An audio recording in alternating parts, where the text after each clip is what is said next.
Thank you and forgive me. It's my first one. I'm so excited. I'm so excited. I want to do this for so long, so apologize.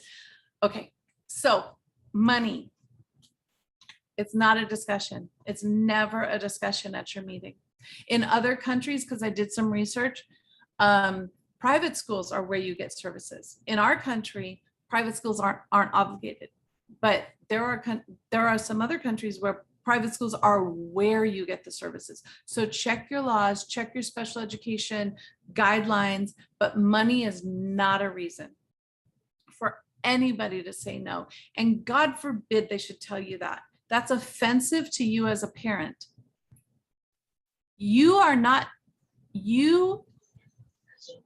don't need to worry about their budget. The money is there. God.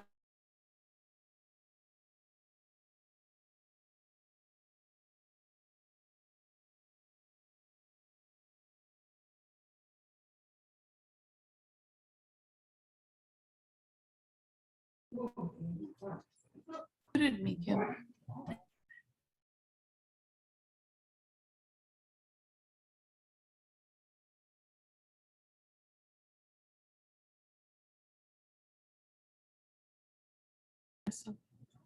All right, I'm unmuted. Okay, you're unmuted. Can you hear me? Okay, my amazing team muted the people who just joined and accidentally muted me. So I'm going to say that again. If anyone brings up money as a reason to say no, you say, with all due respect, it's my understanding that money can't be a reason. We can't discuss money we're not supposed to talk about money at this meeting. I see you, Danielle. I got you. Money cannot be a reason to say no, and money cannot be discussed. Okay? That just is what it is. That's the law. And the money is there. Over $1 billion in California, $122 billion to the nation for education.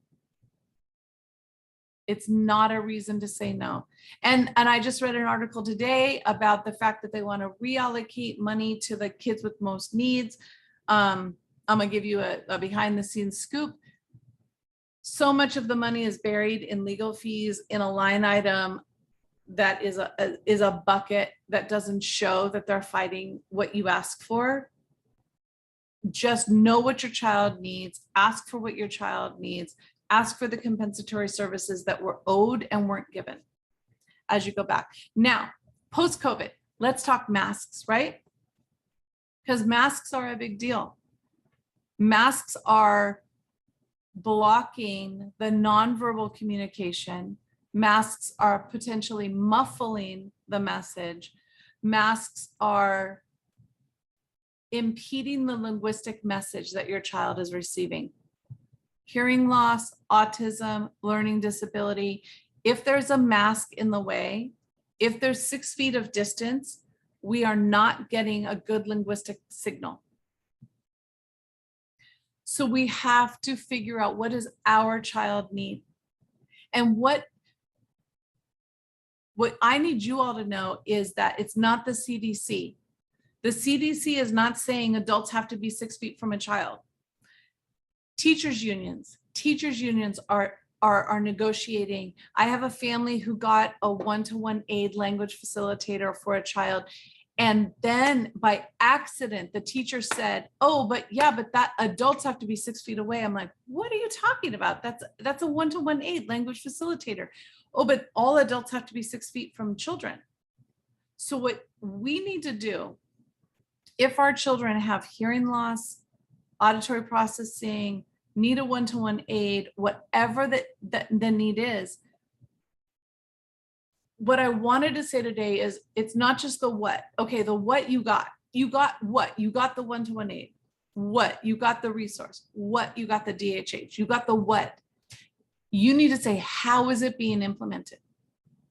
How is it being implemented? Because that's going to tell you, that's going to pull back the curtain. That's going to show you like, oh, in your IEP, it says one thing, but how is it being implemented? You got a one-to-one aid, but that one-to-one aid is sitting 6 feet from your child. How are they helping your child in a discrete manner. If they're yelling across the room, that's not going to work. So in that particular instance, and I'm not seeing questions come in, but I'm going to answer the question anyway. We said the one-to-one aide needs a team teaching mic. So the teacher has a mic, the aide needs a mic. So the aide is going directly to the student. I also found out that in that same district, when service providers would come into the classroom, so pretend it's your child is listening to their teacher and a resource teacher. Resources, special education, generic academic support. So a resource teacher comes in and pulls Johnny to the back of the room. While your child is listening to the teacher, the resource teacher is in the back of the room with Johnny 6 feet away, working on math or language goals. That's going to interfere with your child's education. If your child is over here trying to listen to the teacher and some resource teacher's in the back of the room 6 feet from the child, that's why I want you to look at the how. You got the what. You got the what. Look at the how. How is it going to be implemented? How are you going to give this service? How? Oh, we're going to go in the classroom and pull them to the back of the room. Not if it's going to interfere with your child's education, or if your child is the one pulled to the back of the room. So the teaching is still happening, and then your child's at the back and with a teacher 6 feet away hollering about math goals or language goals. That's not going to work, right? Then if they're going to take your kid outside, is there interference? Is there recess? Is there wind? Is there noise? Is that appropriate? Look at the how. So if you get the yes, that's step one. That's not the end. That's step one. The yes is step one. And then look at how are you going to implement it? Who's going to implement it? Where is it going to be implemented? Follow up. Because what happens so many times is your IEP goes great. It looks great on paper. And then a year from now, you find out that that's been happening in the back of the cafeteria. That's been happening in the back of the room. That's been happening outside. And your kid didn't know how to advocate because wind was getting in the way, or recess was happening, or the windows were open. So that's the biggest thing I want to talk about going back in person is masks and distance, and what districts are putting into place generically for the whole school might not be appropriate for your child with special needs. Does that make sense? Give me a thumbs up in the chat. Give me a yes. Yes, I got you on camera. Thank you, thank you, thank you. I just want to make sure what I'm saying makes sense because it's so important to me that you all don't just stop at the what looks good on paper. Okay. The other thing about masks I wanted to talk about is they're not required for everyone. There's a lot of back and forth, and every day the news articles are different, and every day the state is making a different decision, and the nation is making a different decision, and the country of the United States, Canada, London, like everyone's making a decision. It is not static. It is not set in stone. It changes on a daily basis. But what I do know here is that children with special needs don't have to be masked up. Children with hearing loss don't have to be masked up. People speaking to people with hearing loss don't have to be masked. Now, I'm not going to talk politics. I'm not going to talk vaccines. I'm just going to say from a communication standpoint, this cuts off so much of the communication. You miss on the nonverbal, you miss the facial expression, you miss the lip reading. I have normal hearing and I look at people's mouths when they talk. So if your child has hearing loss, auditory processing disorder, autism, a learning disability, this cuts off so much access. Yes? Tell me if you disagree with me, because that's okay too. But the nonverbal parts of communication are super important. So know that the CDC has not said that children with disabilities have to be masked. The CDC has not said children with hearing loss or people talking to children with hearing loss have to be masked.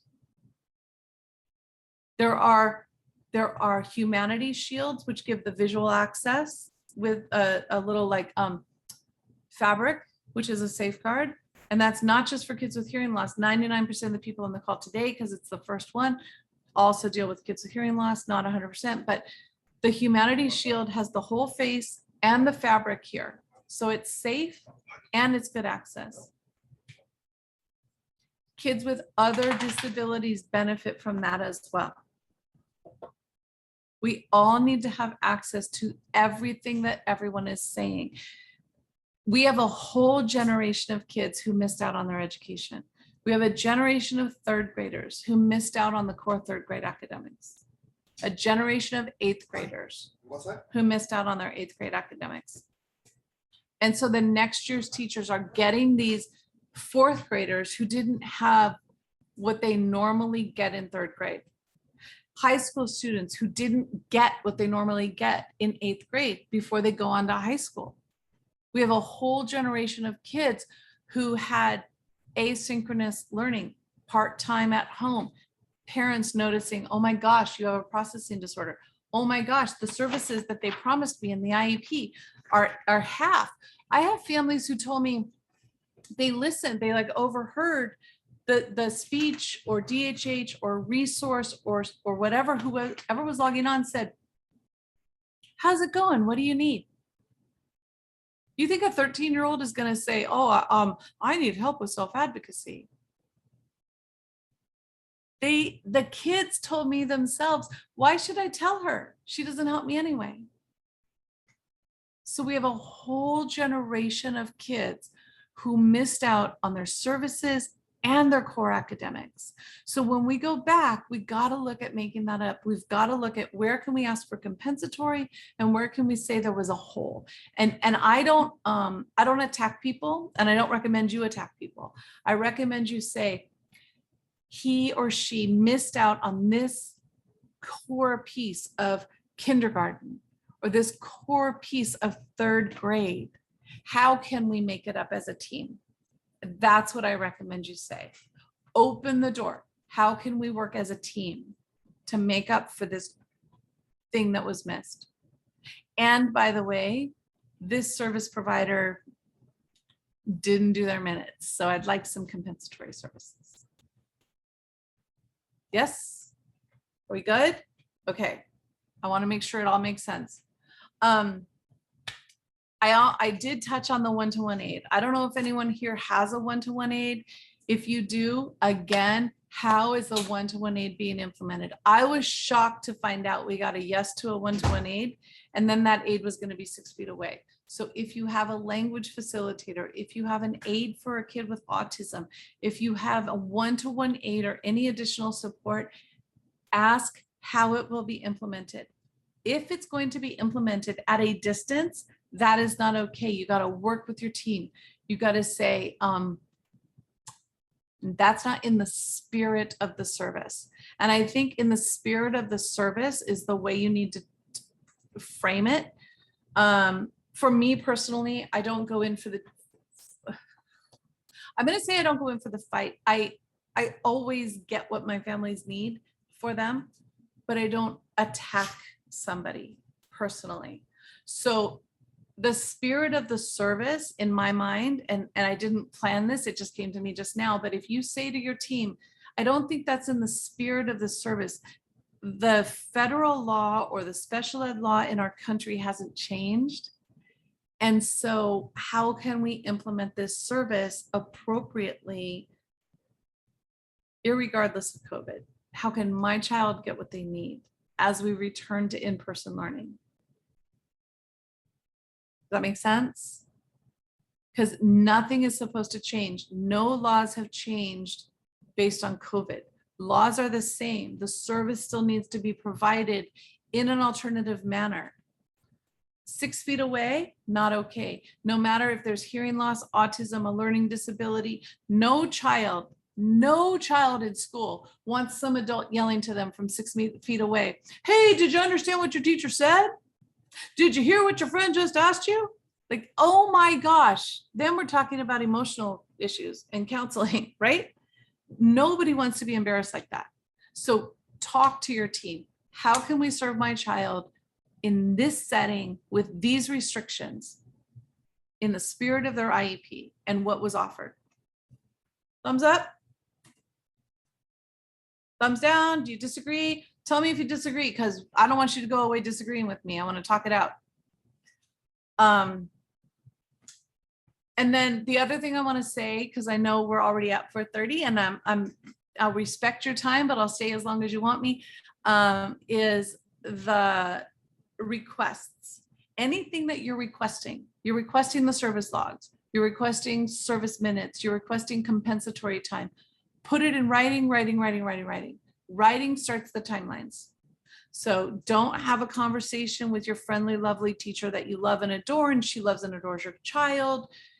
That's great. Follow it up with an email. Hey, great talking to you today. I just want to confirm I'm asking for this. Or great talking to you today. I think you said yes to this. Get a paper trail, because your paper trail is how you're going to move forward with getting your child what they need. As long as you're having verbal conversations, the can will get kicked down the road. I promise you. Not for any malicious reason, not because your teacher doesn't love you, but you have to get everything in writing. Make sense? And it's as simple as saying, thanks for talking to me today. I understand you're going to follow up and getting blah. Thanks for talking to me today that we agreed we're going to get the service records. Thanks for talking to me today. I understand you owe 17 hours of compensatory speech. Whatever it might be, get your paper trail. No matter where you are, no matter what country, this is not about me. This is not about California. This is about your kids.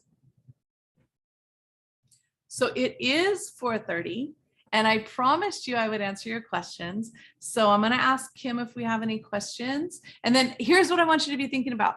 I want you to tell me today what topics you want me to talk about in the future, because I have ideas, but I'm gonna talk about what y'all want me to talk about. So let's go with questions, and then we are going to ask you what you want me to talk about in SPED Talks, the TED Talk of special ed, what you want me to talk about in the future, because I'm here for you. Do we have questions, Kim? No questions? No, just a comment by Tony. All right, so Tony said, federal government is requiring employees to be vaccinated if they want their jobs. California is following suit. So Tony, okay. Yeah, I read an article today that school districts, you know what, Tony, it's changing day to day, but school districts were originally saying students and staff who were vaccinated did not have to be masked. Now they're saying everybody, vaccinated or not, has to take a COVID test. And again, this is today, it could change tomorrow. But today, everyone, vaccinated or not vaccinated, has to take a test as a baseline. Everybody has to wear a mask, vaccinated or not. I haven't heard any requirements to be vaccinated. I hope I answered what you said. Thank you. Love you for doing this. I love you. That's why I'm doing it. I want to connect you all. I've always had a mission to look, we all go to our IEPs with our team, and then we go home and we feel alone behind closed doors. Then I go to your meetings, and I go to your meeting and your meeting and your meeting, and I'm like, ooh, they all should know each other, but they have this team and it's a private, confidential meeting. This is the birthing of a dream that has been long in the works to bring you all together in a community. We're going to have a community where you all can know each other, talk to each other, ask questions. We're all gonna eventually be connected. So masks will be county mandated. It's gonna change daily. It's county, it's country, it's state, it's changing daily on the masks. Danielle. Yes, ma'am. If you would like a community Facebook group, I will start a Facebook group for us. It's been in my mind. Should I? Yes, I want to connect you all. Because I think it's important. I spent so much time personally feeling alone behind closed doors, feeling alone in my meetings. And then as an advocate, feeling alone with a family, with each family. So Danielle, I leave your meeting and I know you got a neighbor down the street that deals with the same team and I can't violate confidentiality. So yeah, it's been a dream a long time to connect you all. And if a Facebook group is what you want, that is what I will do. I'm also revamping my website. So what I think is we'll do two things. We'll do a Facebook group and I would like to do a forum. So on my Facebook group, we'll have a forum. I'm sorry. On my website, we'll have a forum. And if you'd like a Facebook group, I will do that. Yeah. Melinda. Melinda. Hi. Oh, hi. So you remember us from 10 years ago. Daily. But, Yeah. you know, I'm a teacher of the deaf now, and I'm in the, we don't call them districts, but I am in a position, and I know that like this is such a tricky position, but I'm in a position where I'm in the middle as a parent and an educator, and I'm not able to advocate in the same way that you taught me and that I learned with you. And the guilt factor is insane. But I wonder if you have like are there special laws that like accommodate professionals whose kids are also within that same district? Because I'm being taken advantage of in so many different ways when it comes to his advocacy. Mm-hmm. But I'm trying to like do my job for every other student. I can't do it for my own child, although he was one of on my caseload in the same way because I am his mom, but there was no one else to do it for him this whole year. And, you know, night after night, the guilt just adds on. Like are there special laws for this? Are there like, oh my goodness, that is such a beautiful question. And I happen to know your soul is so deep and so beautiful, and you come from a place of love because I know you. So I get you. I'm going to say two things. Are there laws? As a teacher, and I am a special education teacher, I have a master's degree and I am a teacher. So I feel like we have a code of conduct. We have medical professionals have a code of conduct. AVTs have the 10 principles. People have a code of conduct for their profession. I do believe you are protected in your profession to follow the code of conduct to serve your students. I also recognize that you could get your hand slapped, you could get penalized, you could get bullied and pushed out for advocating for children. It happens here, it happens there. I've talked to other like administrators in Canada. So I'm going to say you have a code of conduct. It is your code of ethics. Me personally, I would write a letter and I would tell a student, hey, have your mom sign this letter and bring it back. And then he'd bring it back. And I'm like, oh, mom wants an IEP. So there are a lot of teachers who say, if you tell someone I said this, I have to deny it, but here's what you need to do. So yes, you have a code of ethics and you are protected as a teacher. I don't know Canadian law, but I know that as a teacher, you probably, and a credentialed specialist as a DHH teacher, you do have a code of conduct you need to follow. And then competing with that code of conduct is the politics of your employer. So a lot of teachers will say, they'll call me, principals call me. If you ever say that I called you, I'll deny it. If you ever say I referred this family, I'll deny it. They call me all the time. You can do that. You can help your families and just say, please protect me and don't tell my district I told you to ask for this. But also above board, I think you can be true to your code of conduct as a teacher of the deaf. But I recognize that you have the politics. I know you have the politics involved. I don't know if I answered your question, but I think you are protected. I've talked to attorneys here in the States when providers have been in the same position you just shared with me. And the attorneys have said that those professionals are protected because they're allowed to do their job, honor their students. Look, in America, teachers are supposed to refer when there's a need. Do the administrators slap their hands? But the law says you refer if there's a need. So I think you are protected.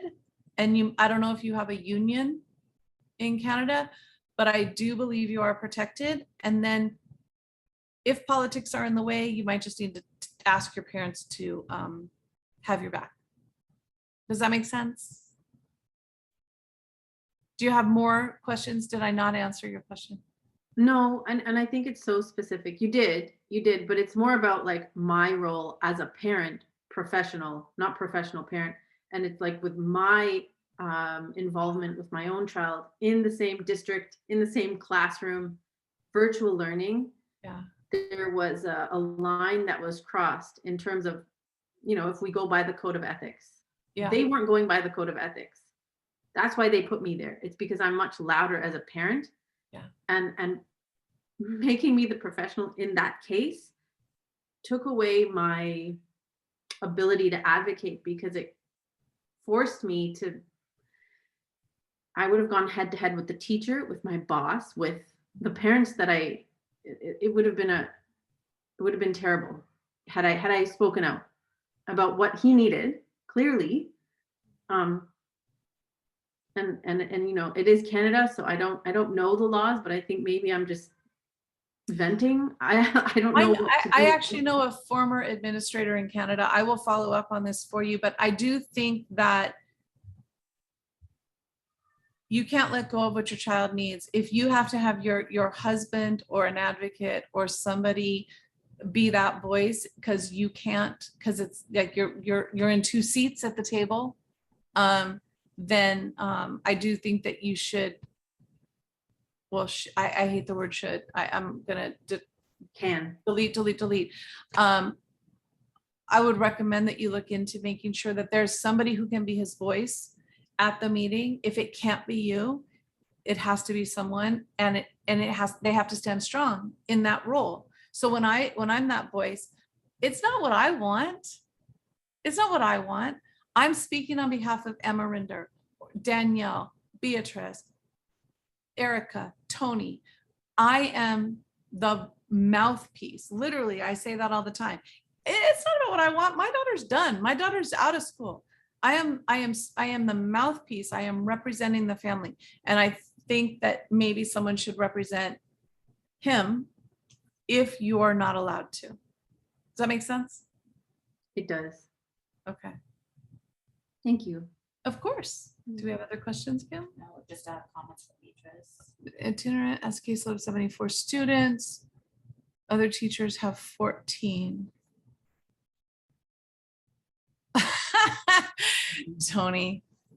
Okay, Tony, you made me skip Beatrice. I have been keeping Tony out of jail for many years. Beatrice, yeah. So you're saying that the teacher of the deaf has a larger caseload than other itinerants? Yeah, so I felt like when I spoke to the DHH itinerant, she let me know that that she had 74 students on her caseload. So I didn't think anything of it. And then I ran into other itinerants, you know, at No Limits. Yeah. And they're like, oh, we have like 14 and we service them, you know, 30 minutes a week. But yeah, I was being offered 15 minutes a month. Yeah. And my itinerant has 74 kids on her caseload. Yeah. So think about that. 74 kids. If 74 kids had 60 minutes a week, there's no way. There's no way. So your child did not get offered 15 minutes a month because your child needed 15 minutes a month. Your child got offered 15 minutes a month because the DHH itinerant doesn't have enough time to serve. And nor did she assess her. All she did I know. Yeah. You know? Yeah. That's a whole nother, we know that for the sake of everyone else on the meeting, this family's child has hearing loss and DHH did not assess. So that's a whole nother problem. But the offer of 15 minutes a month, the offer of group speech therapy, the offer of low minutes is often not an individualized, by the way, IEP is individualized education plan. IFSP is individualized family service plan. 15 minutes a month is not individualized. This is what we do in our district. You can say no to that. It's about what your child needs. And thank you for sharing that your itinerant has 74 kids on their caseload, because that is the reason for the minutes, not what your child needs. So we are going to talk about what your child needs. And all of you, when you go to your meetings, are going to talk about, with all due respect, I don't really care what you normally do. With all due respect, I don't really care what the other families accepted. With all due respect, this is not what my child needs. Let's talk about my child. Because so many times you're going to get an administrator telling you about their child who's already graduated college. So many times you're going to get, this is what we do in this district. This is what, shut it down. This is about your child. This meeting is about your child. Do we have other questions? Tony's just talking. Tony's just talking. All right, Tony. Tony, do you want to come on and talk? I love this. This is a great group of people. I would talk, except I'm in a testosterone dungeon with basketball in the background, and my boys, Antonio just busted his lip wide open and had arm, blood dripping down his arm. And I'm like, really? Because I got a meeting right now. Girl, please. So please. yeah, All right. that's why I'm muting myself to protect all of you. But yeah, that's where I would offer, when somebody is saying, well, we can only give you 15 minutes. And I remember that happening at Ora Lingua before they shut down. They were like, oh, well, we can give you 15 minutes. And it was like, that's not what this child needs. They have, profound hearing loss. They need language development and vocabulary to be worked on, and all these other areas of deficiency that need to be worked on. How can you find 15 minutes? And the irony is that, when Mark was studying to be credentialed as a teacher, he had to actually work in different schools. And I remember he went to one school and in walks a DHH itinerant teacher to service or to work with one of the students in the class he was kind of shadowing.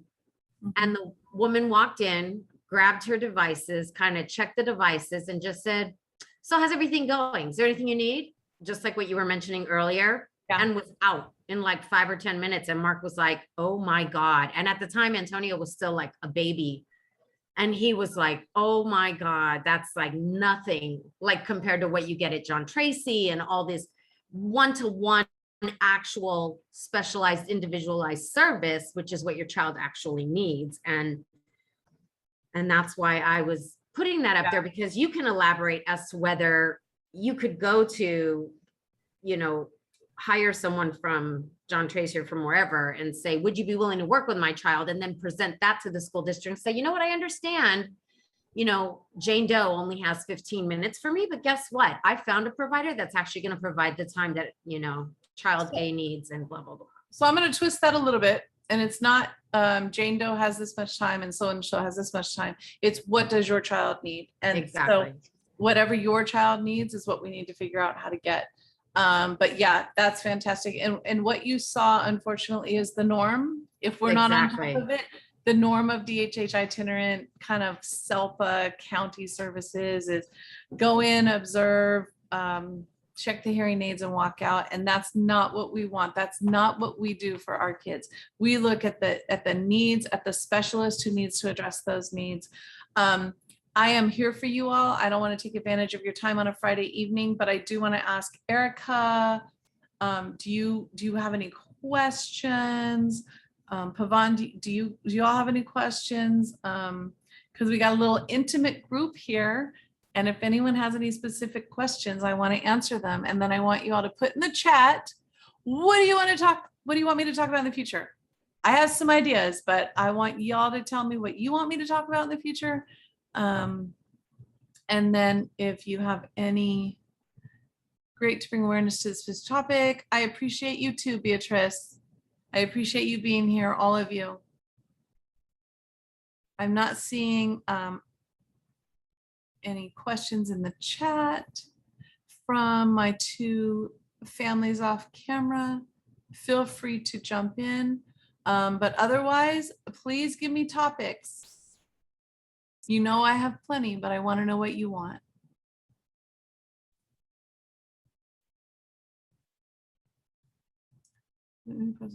IFSP and IEP. Yes, Danielle.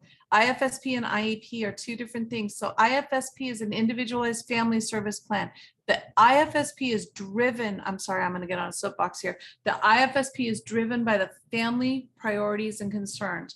It must be written to address the family's priority and concerns. The outcomes have to be driven by the family's priority and concerns. Birth to 3 is about the family and family outcomes and family support. When your kids turn 3, all of a sudden it's not about you and it's about their education. But that birth to 3 is a great time to really solidify what your family needs. Soon as we move over to the IEP, which for you is happening very soon, then it's going to be educational needs. And for better or worse, they're going to say like, it's not about you anymore, is a nice way to say it. But it still is. We're still going to talk about parent concerns.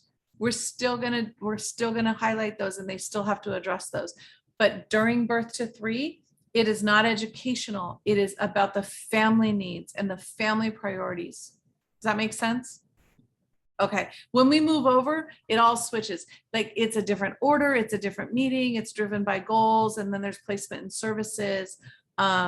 So in the IFSP, it's outcomes and supports. In the IEP, it's placement and services. But we still got you. We're taking care of you. Hey, Erica. Hi, sorry about that. I have my kids running around. Don't be sorry. I have a question about, I don't know if you can answer this now or later, but finding a school for your child that you don't live in the area. You can't just pack up and move. Just finding a school that will best fit your child's needs. And not being able to attend that school if you don't live in the area. So you know what I think? I think that this is something I'm going to have my team keep track of, because that is a whole discussion of appropriate placement. So I want to go into detail on that for you and for anyone who needs to know about that. I'm going to say right now, the team can't say, these are our 3 boxes, pick one to fit into. The team is legally obligated to create a program that is individualized for the needs, but that's driven by goals. So we have to backwards plan. We don't start with where, this is the program we found and we want. We start with the needs and we develop goals and we lead them into the only place those goals can be met. The only appropriate placement is maybe this place you found. But I feel like that needs to be one of our other talks, because that's really, really important. Appropriate. I'm going to tell you right now, one of my biggest soapboxes is appropriate, not want. What is appropriate? Not what does the parent want? What does the child need? Appropriate and need, not want and best. That's one of my mantras. What is appropriate? Not best. What do they need? Not what do you want? I'm going to say that again because I kind of screwed it up a little bit. What is appropriate? Not best. What do they need? Not what do you want? So we'll talk about that in a future talk for sure, because that's a big deal. Thank you so much. Of course. Pavan?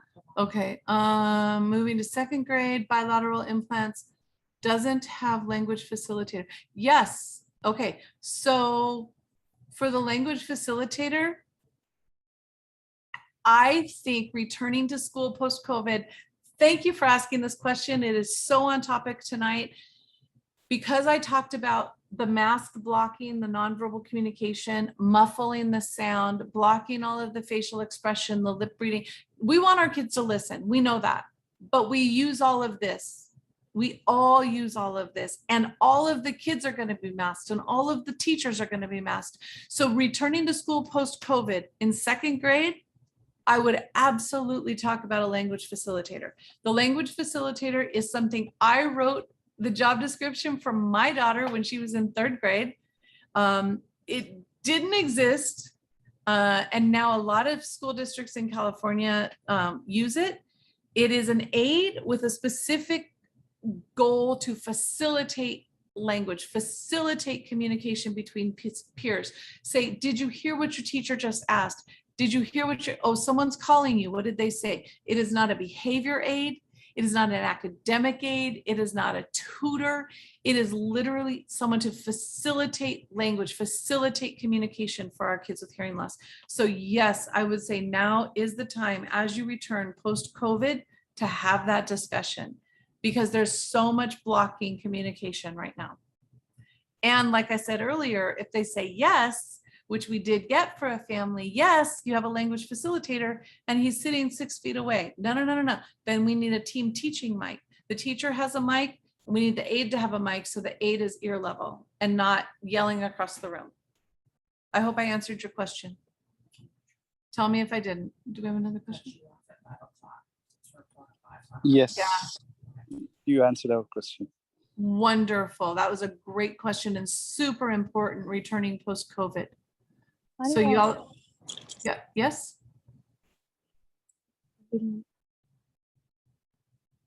Oh, I'm sorry. I didn't mean to cut you off if you were going to say. Will they provide actually if we ask? So great question. Will they provide if you ask? Not like, oh, you asked for a pencil and they passed you a pencil. It's going to be educating your district about what that means. Mm-hmm. So we need to explain the reason for a language facilitator, the reason for the aid. It's not a behavior aid. It's not an academic aid. It's not for safety reasons, because so many school districts only offer aids if the child is a danger to themselves and others, or if there's some reason they're going to elope or escape. So we need to educate your district. So you have to ask in an IEP. Then we educate the district for the specific type of aid, language facilitator that we're talking about, for the reasons of lack of access to communication, distance, all of the things. We create the reason for the request. And I will tell you that it's been a process over the past 10 years in Southern California. I mean, my daughter's 30 and I came up with this when she was in third grade. I was like, you know what? If she used sign language, you would have an interpreter in the room. She doesn't use sign language, but we need someone in the room to make sure she's accessing what the teacher's saying. And that's how this was birthed. And I can share the job description with you. I'll share it in our private Facebook group that we're about to start. But yeah, it's not just going to be an easy, oh, you want this? Sure. Because it's going to be educating the district about the why. When you ask for anything, you need a why. Why are you asking for it? Not just because, Susie down the street has it. Why does your child need it? Does that make sense? Are we good? Cool. Yes. Okay, good. Thank you. Yes, Beatrice said that was a great question. It was a really good question. Yep, and Tony, you are right. Teachers are not checking for understanding. Y'all want to make sure your teachers are checking for understanding with open-ended questions. Write that down. No, yes, no questions. Open-ended comprehension questions. And you all have stayed with me 30 minutes past, and I'm happy to be here with you, but I don't want to intrude on your Friday evening. So excited to see the job description. Yes, I will share that. Tony, carefully review the assessments to build strong list of parent concerns. Yep. Thank you, Tony. So I'm going to let you all go. Kim, did you grab the topics people put in there? I did. Okay. So we grabbed your topics. One last question, Melinda. Yeah. So past 1 year, it was online. We know teachers were supposed to ask open-ended questions to kids, but they weren't. But on the school, when they attend face to face, how do we gauge they are having that open-end questions, conversations with teacher? So that's such a great question. I would make sure that there's an in-service at the beginning of the year that your new teachers know. For me, I do a lot of in-services at the beginning of the year. I saw your hand. Give me a second. I do a lot of in-services and I want to explain the why. So I just said, ask open-ended questions. If someone says, oh, ask open-ended questions because it's in the IEP, that's kind of a like, ugh, we have to do this. But if it's ask open-ended questions, because if you ask yes, no, the kid with hearing loss is always going to say yes. They're always going to say they heard you. They're always going to think they understood. If we teach teachers that they will automatically say yes, but here's what you can find out as a teacher. If you say, what did I just say? Okay, you're standing out in front of the library and we're about to open the doors. And I say, when we open the doors, don't sit on the couch. And the child with hearing loss beelines to the couch. If you say, what did I say outside? Oh, when I open the doors, sit on the couch. It means they didn't hear don't. It's like they missed it. So it's not a behavior. It's not a choice. It's not a not listening to the teacher thing. And when we teach teachers that they didn't hear you, they didn't process, they missed the high frequency, low intensity grammatical markers, then teachers go, oh, teach me more. So to answer your question, it starts with an in-service. So they know why they're asking open-ended questions, because they're going to get more knowledge. If you say, what did I say you're going to do right now? What did your friend just ask you? What are, those questions, what happened in the story? Not, did you understand the story? Do you know your homework? Did you hear your friend? That's a yes, yes, yes. But if we teach teachers how to gain how they process, then those good teachers are going to go, dang, I'm always going to ask those questions. So it starts with an in-service. You can't just make them. You have to make them understand why and buy in. And it's not because I told you to, it's because it's going to help you understand my kid. Does that make sense? So as far as I understand, you're telling that we should have in-service to gauge that. What we don't know about that. What is in-service? Okay, so sometimes in an IEP accommodations, you'll have an in-service. If you don't have that, call an IEP. You can call an IEP anytime. So you can use an IEP at the beginning of the school year to teach your teacher about your child. Okay. Yeah, so if you don't have the in-service training, then call an IEP and turn it into a training about what your child needs. You're kind of bypassing the system that way. Thank you. That's very useful. Of course, of course. School year is about to start. Talk about how to set up an in-service, who should attend. All right, Tony. Yes, yes, yes, yes. It is about getting buy-in. But like I just said, if the people on the call tonight don't have an in-service in their IEP, then you don't say you need to give me the in-service. You say, I would like an IEP meeting ASAP to discuss returning to school post-COVID, and then turn it into a training. Be ready to tell the teachers everything I just said. Email me, maybe I can create a one-pager or something for people who need it. But all right, Danielle, I see you. I got you. So if you don't have a training in your IEP, call a meeting and turn it into a training. Danielle? I was just going to say that, for me, like, I gotta make that. if I maybe had a flow chart of sorts, like just a Yeah. very light one, just to have an understanding, because I feel like things are just supposed to get done and they just don't get done. So I'm constantly like, well, what are we doing now? We just send a letter and wait, wait for them to respond, keep doing a bunch of other things. But, it helps me, to calm me down, to just kind of know like, oh, this is how it goes. And you have said that, and Gina has said that to me, and Tony, have shared, like, this is, you know, a marathon, it's not a sprint, and the expectation isn't that you're gonna like get there. So that's fine. And I'm bought into that. It's We're gonna get you there. sometimes I'm just like, I feel like, what am I doing? I don't even know what I'm doing. But then, you know, I'll hear from you Yeah. and I'm like, you're like, oh, this is what we're doing now. And it's progressing. I believe that. But sometimes I'm just like, I feel like I don't know what I'm doing. Like, I don't know what my purpose is. Like, what am I doing? Well, I'm not gonna agree that you don't know what your purpose is, but you don't know what you're doing because you were misled for so long. So thank you. I just took a couple of notes on a flow chart and a one sheet that I will work on. You don't know because you were misled. You were misled. Erica was misled. Beatrice was misled. Amarinda was misled. Tony was misled. Everyone was misled. Look, the first, so I had to fight to get anybody to believe me that my daughter was deaf. I don't know how I knew really early. Then the first regional center person who came into my home told me I should probably change her name. She'd never hear it anyway. Yeah.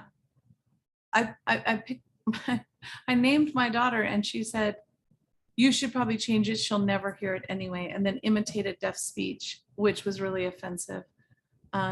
So yeah, we were all misled. But now we're a community. And we're here for each other.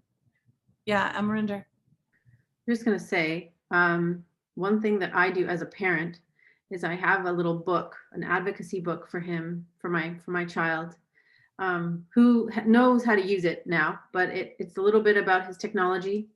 It's got a lot of the accommodations for language, like Melinda was talking about, open-ended questions, building vocabulary before the unit starts, like pre-teaching vocabulary, asking the students to repeat what was just asked, because 10 out of 10 times they're going to miss a key phrase, like, or a key word that's going to totally change the meaning of the whatever was said.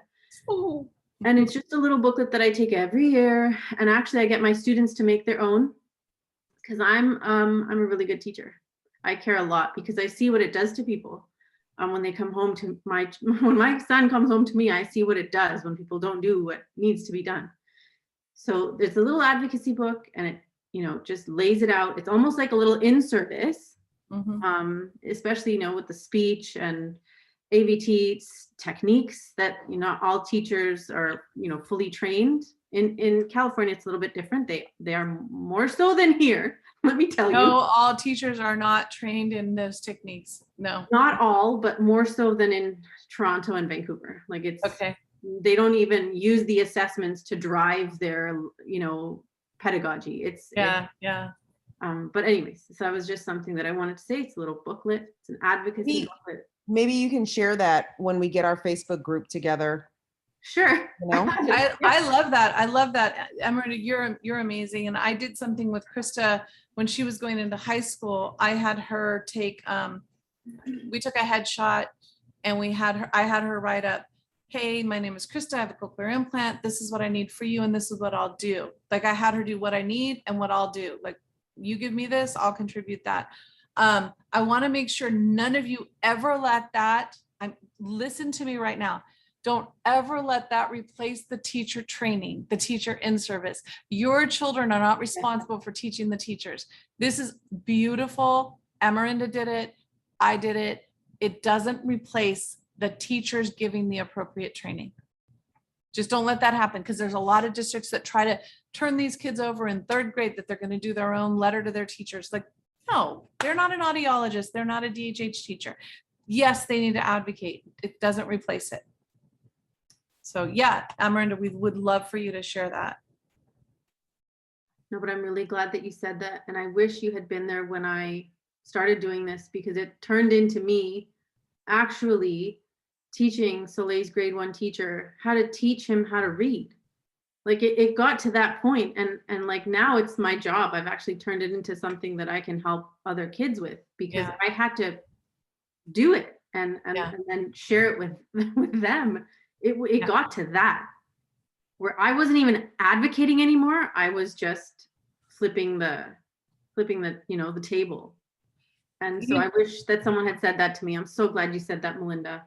Absolutely. Absolutely. I just wrote down, I think advocacy is going to be one of our topics because so many school districts think they met their advocacy goal, they're done. I have advocacy goals till senior year. Senior year. I have a chick that's going to run the world someday. She's got cochlear implants. We had a goal for her to understand the difference between the IDEA and the ADA as she graduated, because none of you need to know this right now, so I'm not going to go into it. But we had an advocacy goal for her.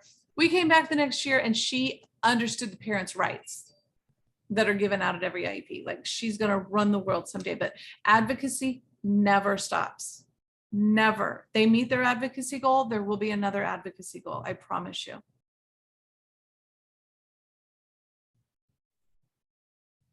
Okay, anyone else? 10th grade. Yes, yes, yes, Tony.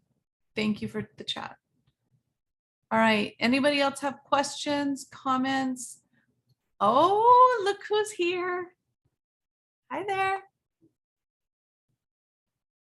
Well, I want to tell you all how much I appreciate you, how much I just love you, and thank you for helping me make my dream come true to bring together a community. And I will, oh, by the way, my flyer, kindergarten project. My son has made a new flyer for my SPED talks, and I will get that sent out. It's amazing. Mine was kindergarten. All right. Are we all good? We have this one personal Thank you. message from Tony. This Okay. short message. Okay, perfect. All right. Everybody good? I don't want to cut anyone off. All right. Love you all. Thank you for coming tonight. Have a beautiful weekend, and I will see you again and talk to you soon.